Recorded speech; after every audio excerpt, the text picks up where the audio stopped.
Today we're going to talk about the NeoTALA study that was presented at the ASCO virtual annual meeting in 2021. The NeoTALA study first started as a small pilot trial at MD Anderson. It first started with 2 months of talazoparib prior to standard chemotherapy for patients with early stage breast cancer who had a germline BRCA mutation. And after accruing 13 patients to that study, we saw a dramatic response in patients with a median tumor volume decrease of 88%.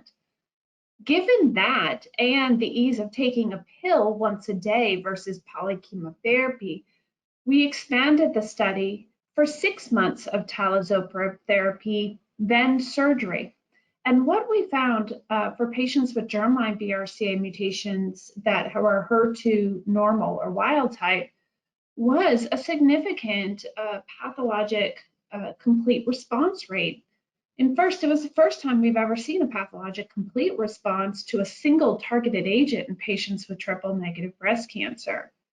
Given the simplicity of taking 1 pill a day, the trial went on to the NeoTALA study, which was a multi-center trial, single-arm phase 2. And it accrued patients, specifically started with patients with only triple-negative breast cancer. Although at the end of the trial, the inclusion were amended to include ER-positive patients, the study closed to its accrual prior to having an ER-positive patient accrue to the study. The study was very similar. It was 6 months of neoadjuvant talazoparib, a PARP inhibitor, followed by surgery, and then physician's choice of chemotherapy. There was an independent central review of the pathology by Dr. Fraser Simmons from MD Anderson. And what was found was by the independent central review, there was a pathologic complete response rate of 45.8% and 49.2% in the intention to treat population. If we look by the investigator, it was 45.8% in the evaluable and 47.5% in the intention to treat. Now, one thing about this study is that the first part of the trial, the sponsor made a business decision to decrease the planned accrual. So it was originally planned for about over 120 patients. It was decreased to 61 patients. And when the trial reached 61 patients, it was closed.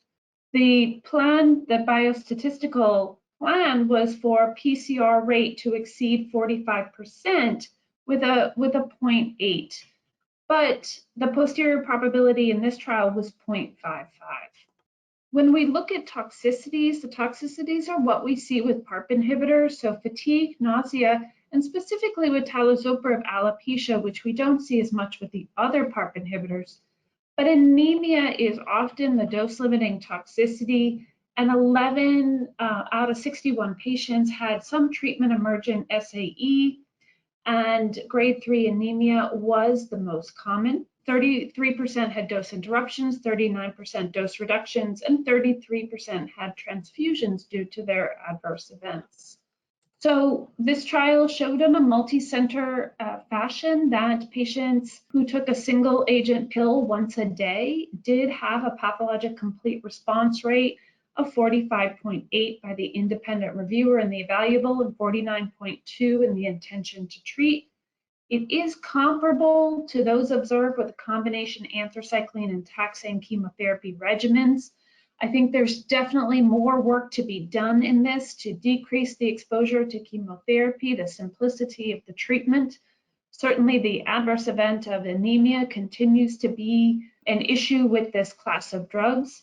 I also think it'll be interesting to see how this moves forward with patients with hormone receptor positive breast cancer, as these are the patients that I think a lot of people feel much more comfortable decreasing the use of polychemotherapy after, given the strong efficacy of aromatase inhibitors and ovarian suppression and tamoxifen in this group as well. Thank you very much.